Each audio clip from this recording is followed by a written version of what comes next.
They want to protect and fund the private schools through vouchers, but also then take over, retake the public schools.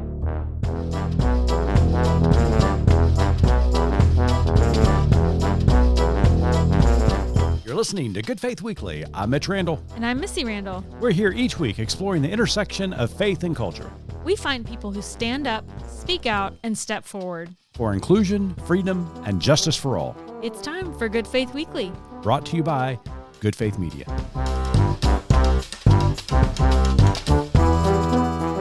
Welcome to Good Faith Weekly. On this episode, Missy and I are going to catch up, talk a little bit about our time in the airport this week. And then later on the pod, we sat down with Dr. Matthew Boedy, who's got a brand new book out titled The Seven Mountains Mandate, Exposing the Dangerous Plan to Christianize America and Destroy Democracy. It's a great conversation and a great pod, so stay tuned.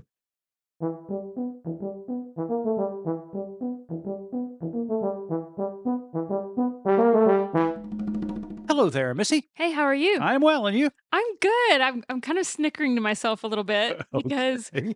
just before we recorded, I remembered that I forgot to tell you. You remembered? I But you remembered forgot. that I Okay. forgot to tell you a story from the other night Uh-huh. that you were spared from a very rude awakening at about 3 a.m. So, I am thankful for that. yes. So, I have horrible insomnia, trouble sleeping, whatever. And so this week has been rough. And so one night when I was up, I don't know, 2 or 3 o'clock in the morning, trying to sleep, couldn't sleep. I thought, I'm going to get up, go to the bathroom and just Sure. get some work done, whatever. So whenever I do that, I try to just use the dimmest setting on my cell phone, screen to kind of lightly illuminate my Right. path so that I Yeah. don't You're so disturb kind. you. So kind. Yeah. Right. And so I get up, do this. I go to the bathroom, take care of my business, flush the toilet, wash my hands, whatever.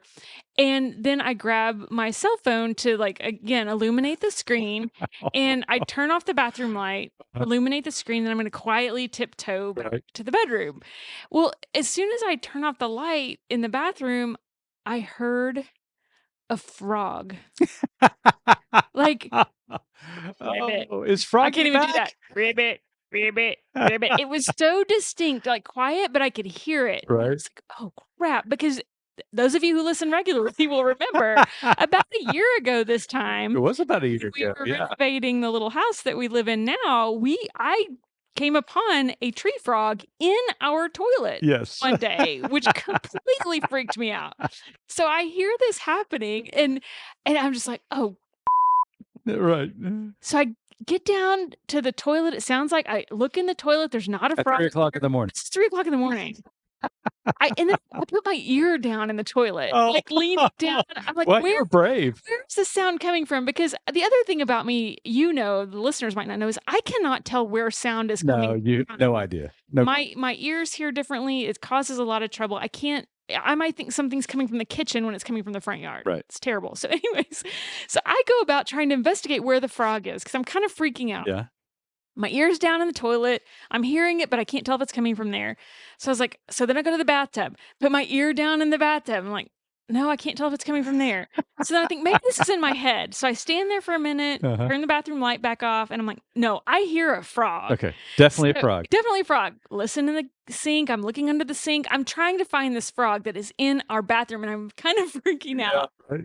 So I finally I'm going to have to get Mitch Uh-huh. because I can't do this by myself because I can't tell where the sound is coming from. That would have been a wonderful awakening. It was 3 o'clock in the morning. So I grabbed my phone, I turned off the bathroom light, and when I went to activate my phone screen Yeah. to light it up, I noticed that the sound machine. I knew this is where this is going. So we both sleep with brown noise Right. playing on. We have a sound app. At night we turn on a white noise or a brown noise. So But you shifted a little bit on your way to the bathroom. first time I picked it up to leave the bathroom, my thumb hit it and it swiped to tree frog sound. So Well, my phone was playing this ribbit, ribbit, ribbit. And I didn't know you it. sleep to that? It's I horrible. It was crazy. So then I laughed at myself and made a note to tell you, and then I Oh my totally God. forgot, but Oh you my did not get so woke in the middle of the night. But the amount of time I spent in the bathroom trying to figure this out and the contortions I went to figure out which pipe this frog was in was kind of What I love the visual of you being, on your hands and knees in the bathroom. And uh-huh. every time you heard that ribbit, your like head would like pop. Yes. Where is it? Where's Where it is it? coming Where's it from? coming? And I would move to another location and move to another location. So Oh my gosh, that is so gross. funny. That's really funny. Yeah. But yeah, and so fast forward to today, also a rough night's sleep because we had to be up at 4 a.m. We had to be up early this to morning. get to the airport. But the reason I bring that up is because I wanted to talk to you about something that occurred at the airport this morning. Okay. And I'm not sure if you noticed it. All right. We had a ton of bags because we're Yep. somewhere. We'll talk about that in a minute. Yep. And so I dropped you off at the gate or the airport, and then I went to park the car, Right. came through the tunnel under. Yep. Listen, we live in Oklahoma City, right? Well, that's the airport we use. Yeah, right. It has like 5 gates, right? Yeah, not I very mean, big. not very big. not very There's big. more than 5. Yeah. But there's one terminal, One term. tram. Nothing. There's one checkpoint, Right. like maybe 2 bathroom stops. I mean, this is not a big airport. You're in there, you see people you know. We are in there a lot, almost on a first name basis with like the people who That's check right. us in and the TSA. 1 year away from Christmas cards with Yeah, PSA. Yeah. So this is like your friendly neighborhood Sure. airport. And I'm sure there's occasionally a skerfuffle or whatever Right. that happens, but for the most part, not so much. But when I was walking in the tunnel today to come and meet you and get our bags checked, I was walking by one of the kind of cross hallways, and out from behind a corner pops this man and woman, this security type people with a dog. Yeah. And I was like, well, that's kind of weird. Right. Because they kind of came out at me almost like a cop who's hiding in the bushes doing speed radar Yeah, thing. that is weird. It's kind of weird, but I thought, well, Yeah. I mean, it's early in the morning. There's construction going on underneath the tunnel, whatever. Keep going on. We get our bags checked. We go through security checkpoint, and then on our way to our gate, we passed like 3 more dogs We did, yeah. with security type police looking people. Right. Looks like, I think one was a military dog and another one was TSA. Okay. I saw a couple of more. I mean, I just saw these security type Right. dogs and all standing around with nothing to do because this is Oklahoma City Airport. And I started thinking, I'm not saying that the leadership in our country has targeted the Oklahoma City Airport for some sort of like military policing. Uh-huh. However, I think there has been a tone set for this. And I find it really funny that this little airport needs like 5 dogs, doing whatever they're doing. And these security officers, like I said, I'm not sure exactly why. What I'm hearing is breaking news from Missy Randall that Oklahoma City is now being occupied by federal forces. Is that what I'm hearing? Apparently, something like that. They're dogs. Here's the thing. Yeah. I have a proposal. Okay. If we're going to showboat and if we're going to flex and pretend that we're in control of everything with putting military presence and, dogs or whatever, drug dogs or whatever they are in our airport, could they at least, while they're sitting there bored, have 2 jobs they can do? Okay. They can detect people who haven't showered and people who put on perfume before they get on airplanes. Both of which you encountered today. Which I encountered today and had to sit beside on a 3-hour And I was not one of them. No, you weren't one of them. I'm like, could we not, if we're going to go through the theatrics, let's at least give these dogs a job. And if they detect that you have not showered before you get on a 7 a.m. flight, guess what? You go back home. There you go. There you go. So that's what I think. Wow. Well, thank you for sharing those stories. But it's funny you mentioned that of what happened in Oklahoma City today, and the breaking news that you're now telling the audience and world about. My article this week is about the very fact that federal forces and National Guard troops are being used by the Trump administration in cities like Los Angeles and Washington, D.C. to protect citizens and to create law and order, and also now to help ICE in their detention of undocumented migrants. And as the rhetoric continues to ramp up, Missy, in this country, what you saw today could be the norm in, Right. less than a decade. That's what it felt like to me. It just, and maybe because of what's on the news, it was just an ick. Right. And I've been to countries where there's a big military presence at the airport. Armed guards with AK-47s. Of course, I was in Ukraine several months ago, and of course, everybody Added security. added security there as well. But nevertheless, it is terrifying what's happening right now in our country with this current president using the National Guard for local policing and also threatening to invade cities like Chicago and New York and Baltimore, basically lying out his teeth that crime rates are through the roof. Right. Now, nobody's saying that crime is quelled to a minimum. Every city in America, has a crime rate, and our police force and law enforcement do a great job trying to combat the local the local officials. folks. Yeah, absolutely. Everybody's doing a great job and they're working hard, and they've had a tough job. But the fact that this president is bringing in the National Guard troops to help bring around law and order. You got to see the loose air quotes happening. Absolutely. It's appalling. And it led to several governors this week. Governor of Illinois spoke out about it and basically threatened the president. If you harm one citizen of Illinois, then I'm going to use all my power to come after you, legally. And then also Wes Moore, governor of Maryland, talked about how Baltimore's crime rates are actually going way down, and the murder rate has gone down 20% since he's taken office. And so there's a lot of positive. And so this is a lot of conjecture. It's a lot of political position, a lot of political theater. But here's the scary part of it. I do not trust him. I don't think this is just political theater. I think it's a part of it, but I also think that this administration has a way of testing the ground to see what they can get away with. And it is terrifying to think that you got a commander in chief who would turn National Guard troops upon their own citizens. Now, we have seen him use federal law enforcement before in 2020 at Lafayette Square when you had peaceful protesters after the murder of George Floyd, when he pulled that stunt of, sending in tear gas and flash bombs to move that crowd, all so he could walk across the street to get a picture in front of a church. Was this the upside down Bible moment?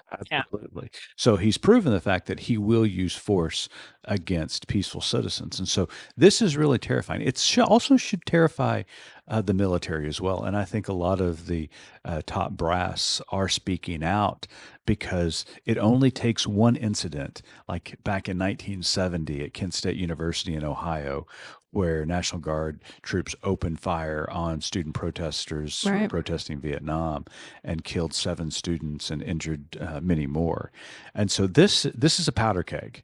And so I'm really concerned about it. And, check out my article this week at goodfaithmedia.org to talk about it. But, it also plays really well into our conversation this week, Missy. Yeah. So this week we talked to Matthew Boedy about his book, The 7 Mountains Mandate, which is fascinating.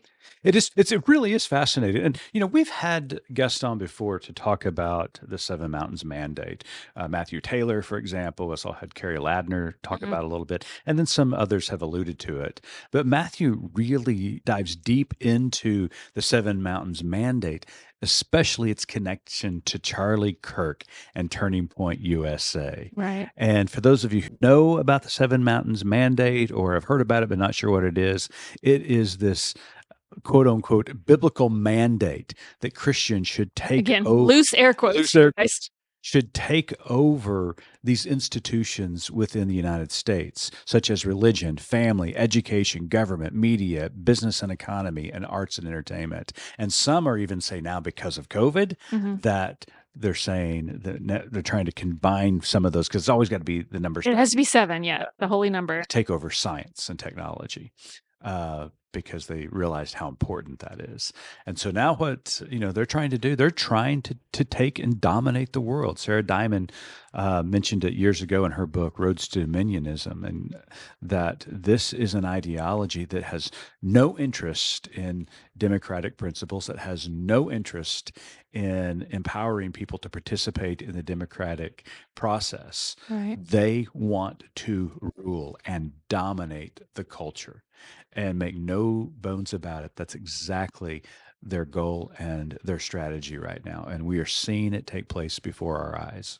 And it's terrifying. And it has nothing to do with Christianity. Oh, I mean, other than that, to just find a willing kind of participant, or I mean, as an institution. I mean, and we talk about this in our conversation with Matthew. They use Scripture for their benefit.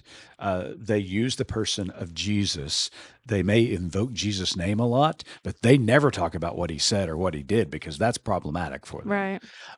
So they use a lot of religious language. They take text out of context, and their historical context especially, and they use them to their advantage. Make no mistake about it, this has nothing to do with the Christian faith. This is Christian politics at its worst. This is a political movement and a political stunt to try to gain more and more power until they rule this country. And that's why it's so pertinent for every one of us to engage and participate in the democratic process. We need good people out there standing up, speaking out, and stepping forward for inclusion and justice for every person. Now is the time. We cannot wait any longer. We have to get out there and fight this. All right, let's go. All right, so get your dog, and we're heading out to combat Christian nationalism. So, yeah, Missy and I will be right back. We had a great conversation this week with Professor Matthew Boedy and his new book about the Seven Mountains Mandate. Hi, I'm Callie Cotham-Friels, leader of the Faithful Pride Initiative at Good Faith Media. The Faithful Pride Initiative seeks to highlight stories of LGBTQ+ people of faith doing inspiring work around the country and the world. It's a space by queer people for queer people. As we share stories and resources, we hope to be a place where LGBTQ+ people can continue to learn ways to reconcile and celebrate both their queerness and their faith. Come join us at goodfaithmedia.org.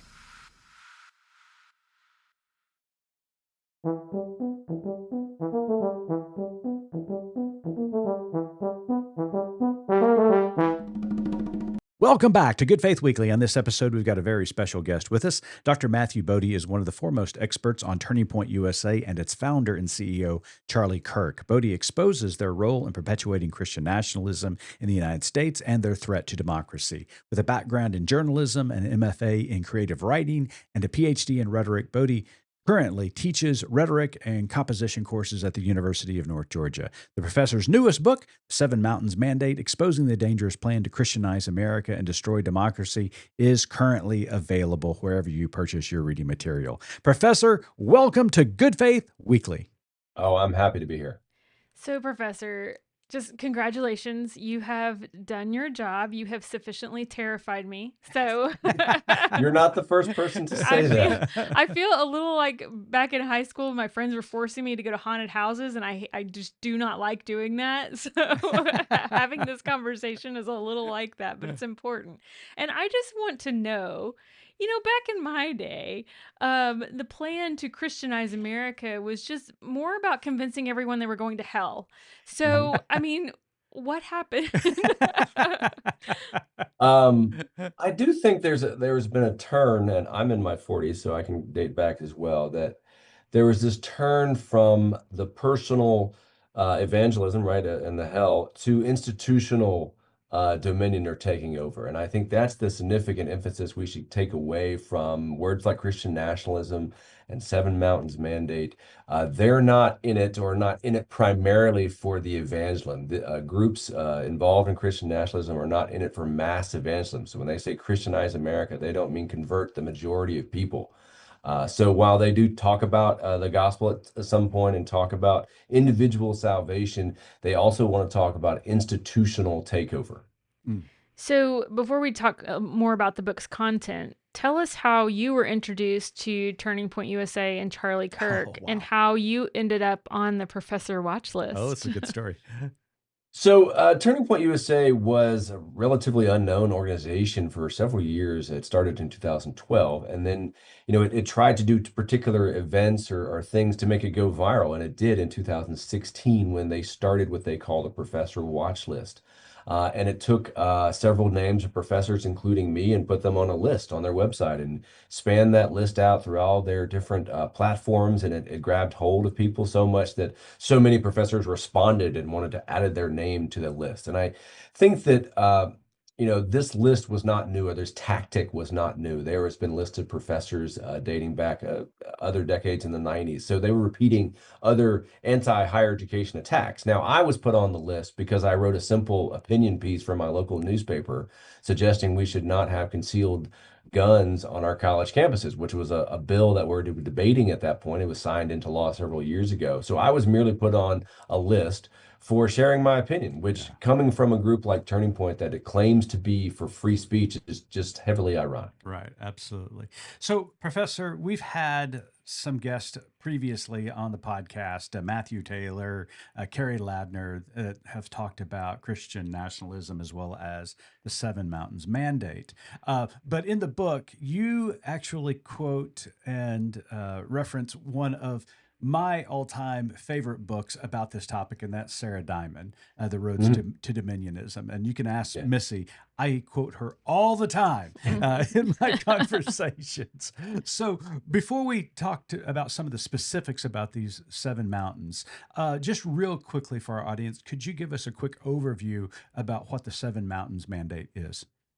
Yeah, so if we're talking about Sarah Diamond and Seven Mountains Mandate, she was one of the people that coined the term dominionism, which was, Christians taking dominion, taking back, taking over these seven areas of cultural significance. Sometimes they're called spheres of influence, and they are the primary cultural institutions in our society. You could probably think of them education and business and government and media. And many Christian organizations over the years have tried to influence or take over some of these institutions. We've heard a lot about, private schools and Christianizing schools. And of course, there are Christian media out there. And, I think that these seven areas were not new to people in 1975 when Lauren Cunningham and Bill Wright said, we want to name this list and we want to try to influence these areas. These areas have been known to people, but I think that choosing these seven gave them a clear strategy. We want to do things in these seven areas. And I think in terms of a mandate, what they call the seven mountains mandate, it's a metaphor of a climbing the mountain and dethroning Satan off the top of the mountain. But the mandate is that the God in the Bible tells us to retake these seven specific areas because we need to build a Christian nation for Jesus's return. So the mandate is to take over these areas and to prepare America for Jesus's return. And these seven areas are the most influential, impactful that you can think of. And they want to put Christians in power over these seven areas. And that looks different for each area. Obviously, electing people is the mountain of government. But these seven areas are the most important for creating a Christian nation. Okay, so let's start out. Let's talk about education because Turning Points, they talk about their, goal to quote, loosely air quoting here, reform education. We live in Oklahoma. We are unfortunately very familiar with this type of vitriol against public education. And you write that one goal is to, quote, purify education and return the nation's public schools to their colonial roots. I want to know if you will define colonial roots as they see those, and then elaborate a little bit on their educational strategies and objectives. Sure. I mean, my definition of what they're saying is kind of vague because what they're saying is also vague. At times, they talk about obviously America was a Christian nation when it was founded, so whatever school systems we had there. Two, it was about using the Bible for more than just religious education. Often they use the Bible to teach people to read. So making a Christian culture out of education. And of course, back in the 1700s and the early 1800s, there wasn't the public school system that we have now. And that's one of the turning points in the nation, especially for Bill Bright, the head of Campus Crusade, who wrote a book about these 7 areas. He actually had 9 of them. But in his chapter about the mountain of education, he talked about secular humanism Mhm. taking over educational systems, mainly from a British influence in the 1800s. One of the first instigators of mass public schooling he thought was a secular humanist. And so that kind of language creeps into more criticism about public schooling. And eventually we have that there was demonic influences and that public schooling is not just secular, not just opposite Christian education, but that is anti-Christian. And we've heard a lot about that in the 70s and 80s. And I think that that long history brings us to the point of turning point. And so when I write that they want to purify education, they want to do something a little bit different than what we've just talked about. Is that we talk about Christians leaving public education and starting their own private schools and saving people out of public schools. Well, Turning Point wants to go back into the public schools and make it a Christian public school system, if you want to call it that, by taking out the secular humanism and replacing it with a Christian consensus. So we see that in different ways. I mean, obviously, curriculum is one of those things. So not just posting the 10 Commandments on a wall, that's very kind of minor here, but in some manners, making the curriculum work toward Christian ends or work toward Western civilization, which is also one of the words or phrases they use. And I think purify means to take out secular humanism, take out the demonic, take out things that are anti-Christian and allow, I don't say allow, but give Christians the ability to come back into the public schools, because education for them is the way to pass down culture and to remind us that we were a Christian nation. It is the vehicle for some of the other mountains. So are they wanting to keep public education at all or just completely Well, privatize that's it? where it gets a little confusing because we talk about defunding public education Mhm. when we talk about Christian nationalism. We talk about vouchers and the massive funding programs that they have now at different states. This isn't just, again, failing schools or failing school districts. There's many states that have broad, anyone can get voucher money, even if you never attended a public school. So yes, they want to defund it. And so therefore that means in some manners eliminating it. But at the same time, they want to go back in it and take it over. So it's very confusing because they want to protect and fund the private schools through vouchers, but also then take over, retake the public schools. So when you say, do they still want public schools? I would say yes, but they want the public schools very much to look like the private schools and then funded by the same tax dollars. Right. And here in Oklahoma, of course, we seem to be the mountain peak of what goes on crazy here in public education with our state superintendent, Ryan Walters.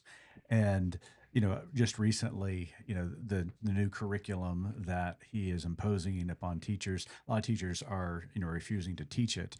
Also, giving a Bible, which is the Trump Bible, to every Yeah. student in classroom in the state of Oklahoma. And then more recently, trying to vet teachers who are moving in from California and New York. Because there's so many of There's those. so many of them coming in here to the state of Banging the doors Oklahoma. down. That's right. Yes. That's Yeah, right. yeah.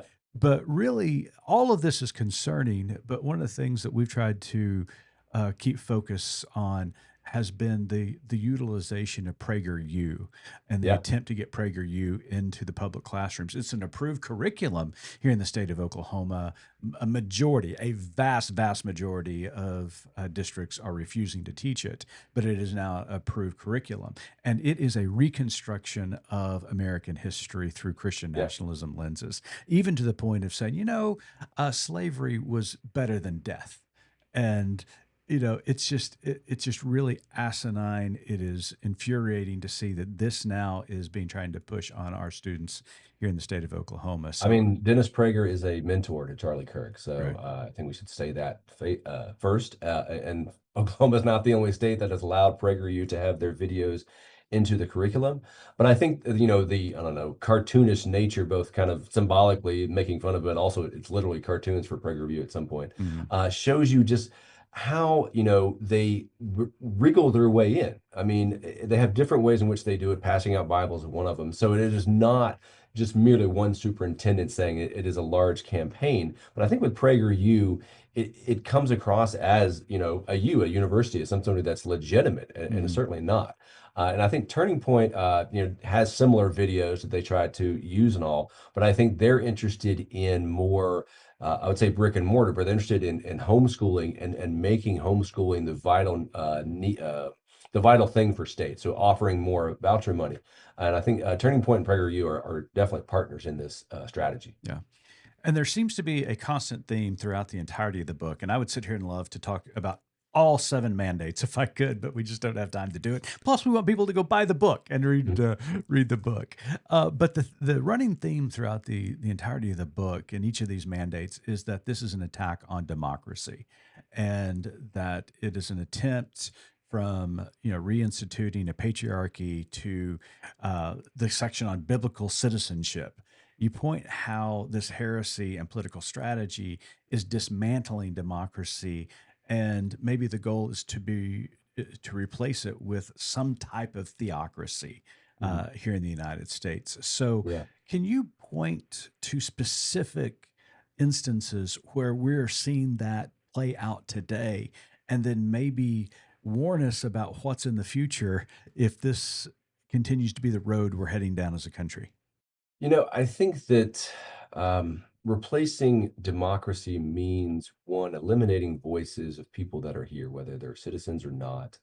Um, and I think it means trying to silence or deny people's opportunity to speak. So we see that in the Mountain of Family.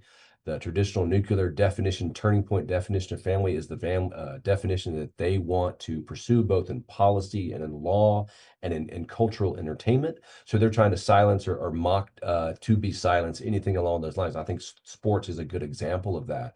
They're trying to tie the patriotism of sports to Christianity as the state religion. So mocking or denying or shutting out anything that does not go along with that. Of course, kneeling for the national anthem being a good example. And I think across the 7 mountains, there are different ways in which they try to implement what one of the people in the book called a Christian consensus. So it's not just all about laws and government. It is also about some sort of cultural vibe, if you want to use those terms. So it is trying to make a Christian nation not by the majority of people being Christian. It is a minority movement. Let me stress that, where they want to put individuals into power over these 7 mountains, and their institutions that they may see are not necessarily majority Christians. So to move from democracy to silencing voices to theocracy or theonomy, or the rule by theology, or the rule by, not necessarily rule by clerics or rule by the church leaders, but it's ruled by a Christian consensus. And I kind of de-emphasize the word consensus there because it is their version of Christianity. There are moments in the book where they talk about America being a Protestant nation, not a Catholic one. And obviously that X's out Right. all the non-Christian religions there. So if democracy is based upon religious pluralism, which I think it is at the Right. beginning in the 1700s, then we have to include everyone in that conversation. So to silence those voices, to mock those voices, to deny the ability to speak or to vote for some of those voices, that is the move from democracy to theocracy. And I think we see that in kind of very straightforward ways, authoritarian governments and making people, salute the flag or things like that. But then also kind of less straightforward ways of, there's discussions about women Right. not voting, or there are discussions about who should be running the home. And that kind of just creeps us into areas where we should not be going. Yeah. And a lot of times when we have these conversations, because just of the nature of Christian nationalism, we do nationalize the conversation at times. But this is happening on a local level. And so here's what I want you to talk about next. And that is the group City Elders. And I read the section you quoted our current governor here in Oklahoma, Kevin Stitt, and my hand went in my head, and I wept for a little bit. So we were another example in the book. But tell us a little bit about these city elders and how this seven mandate is playing out locally. Yeah. So if you're from Oklahoma, you're probably familiar with city elders. It is a group of people that describe themselves as elders. I don't know if they're literally elders of the church. Maybe they are. But they want to, in some manners, oversee, run, lead their city. And this is not just a spiritual, let's pray for our city, let's feed the poor. They want to make the church the city council of the city. Now, whether they're elected or not is not really a debate they're willing to have, but they want the church to oversee the government. not just the city government, but again, everything that happens in a city. So the city elders are literally what they describe themselves as. They want to be the elders of the city. Now, this group works in Oklahoma, and they have partnered with and they have heard from and been endorsed by, in many ways, Turning Point USA, which is a national group. City Elders, I think, has other outposts outside of Oklahoma, but you can see how they want to take something that is very local and change localities and then spread out from there. And that's one way that Christian nationalism works. The other way, of course, is what Turning Point is doing, which is starting from the top and working down. I think there are different localities that are dealing with this. Other groups like Moms for Liberty try to take over school boards. City elders are trying to take city council. So there are different groups getting at the different institutions. So it is not just a national federal thing, certainly not. Yeah. Wow. Let's go further down Aren't this you feeling hole. good about yourself now? Let's talk about the transfer of wealth from the demonic to the righteous, utilizing free market capitalism. And I want to read a brief quote from the book. You write, Kirk says God wants capitalism as America's economic system. While some prophets of the great transfer of wealth have said it can happen supernaturally, many others have said it can happen through the marketplace, where Christian entrepreneurs win against evil competition through innovation. And these individual economic victories will help God take dominion from Satan in the nations. So, Professor, talk to us about some real world scenarios that we might know or not know that are unfolding regarding the transfer of wealth out of Satan's hands. Yeah, this was really fascinating to me.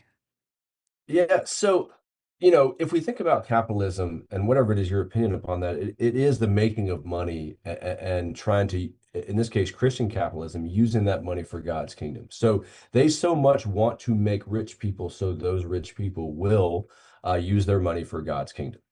So the transfer of wealth is literally winning in the marketplace. So that means working harder, working smarter, doing things that perhaps multiple audiences want, even though you're just a Christian.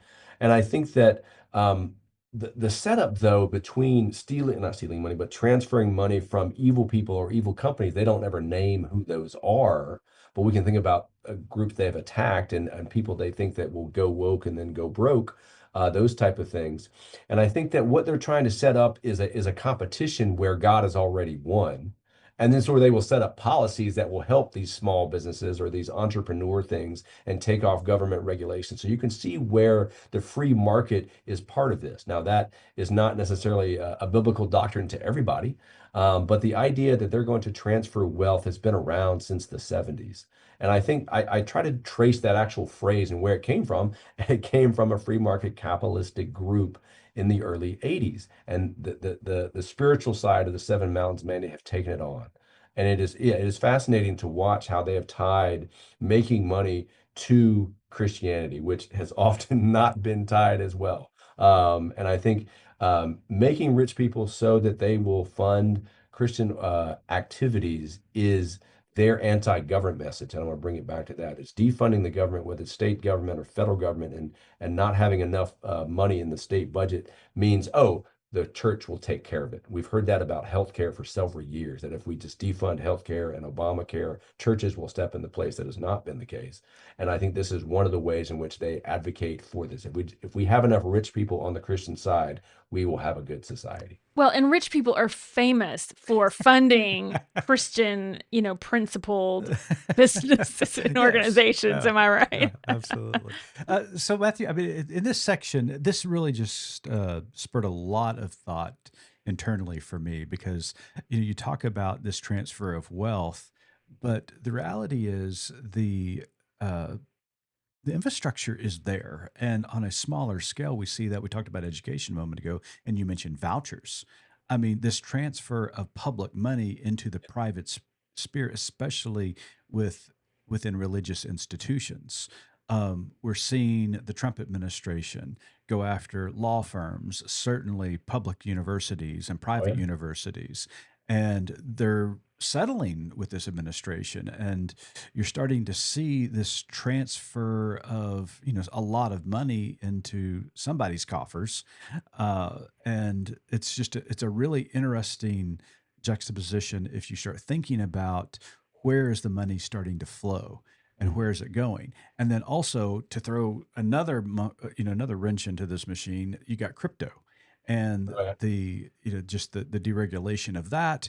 And then now Trump attacking the Fed, and demanding, economic policies be instituted at his whim. So lots of things going on. So when you talk about the transfer of wealth, my eyes were wide open on this. I'll tell you another example here in Georgia. We had in recent weeks a person who ran it was not a bank, but it was a fund. They took money in from political donations and other donations and then tried to spend it or make money for their donors. It was called First Liberty.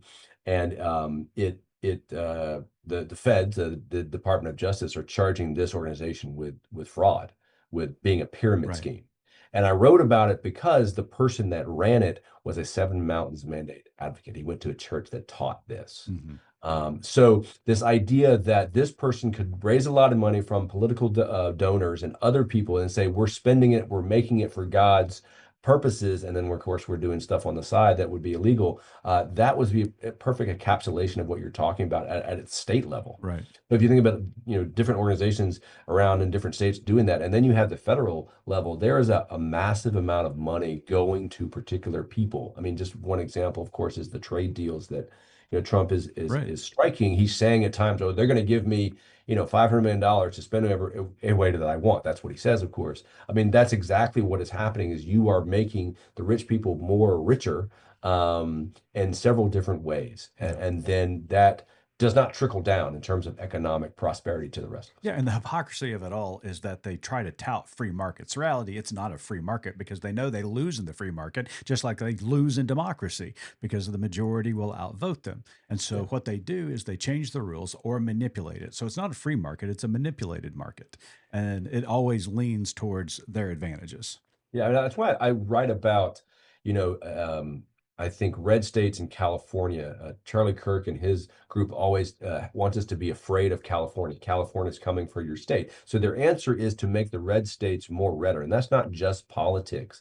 Oklahoma being the good example, they want to make that state more Christian so that the people in it will become more Christian and silence those voices that we talked about. There's no chance they're rigging the game for people trying to change it. Yeah, absolutely. All right, Professor. I'm sorry. Are you We're okay? Are you we're okay over there? we take all this in, we read the book, we get all the knowledge that we need, and then where do we go from Yeah. here? How do we Yeah. counter this? How do we combat those like Charlie Kirk and Christian Nash? What do we Yeah. do? Man.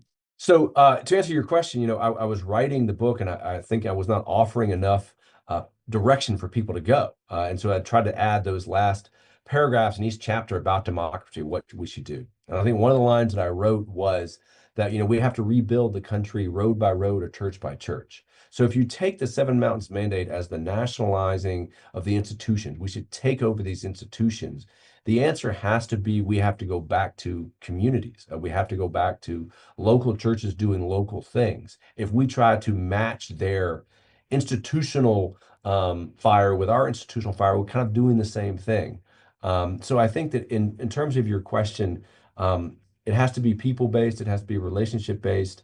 That's the only way that I've seen that the gospel itself spreads. But if we want to undo or repair all the things we've done, we have to talk to our neighbors who are in MAGA, who are in the other things, and convince some of them at least to turn, to change our minds. I don't know specific ways in which to do that. But I think that if we're overwhelmed by the massiveness of the conspiracy against us, we only can do what we can do. And that's where the actual original idea of spheres of influence came in. You do what you can do in your area. And I think if we all do that, then we have something going.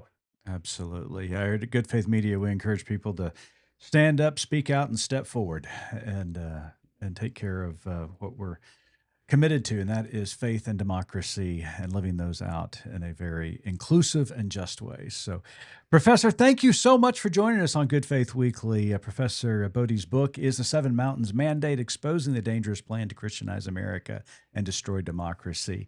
But, Professor, before we let you go, we've got one last question for you, and Missy has the honor of asking it.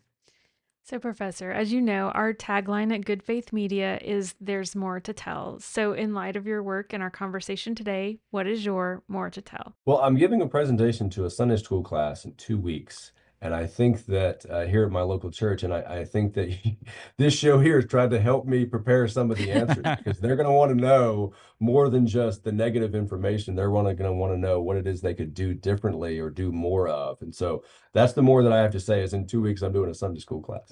Awesome. Are you streaming that by chance? No, not at all. Oh, This is man. very low tech church. It'll be, folding chairs and pieces of paper and, Thought I was going to get to go to your Sunday school class. That's right. Well, Dr. Boedy, thank you again. Make certain if you're listening, to pick up his book, The Seven Mountains Mandate. You can pick it up on Amazon or wherever you purchase your reading material. It's been a pleasure, my friend. Thanks for being with us this week. Oh, happy to be here. And to our audience, we want to thank you for joining us again this week. And Missy and I will be back next week with another guest. And until then, keep living good faith.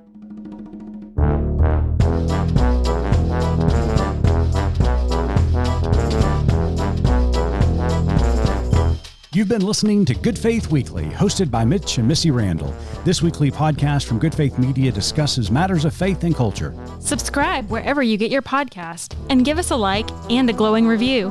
We produce the podcast out of Norman, Oklahoma. Our music comes from Pond 5. And we're supported by listeners like you. Learn more about us at goodfaithmedia.org.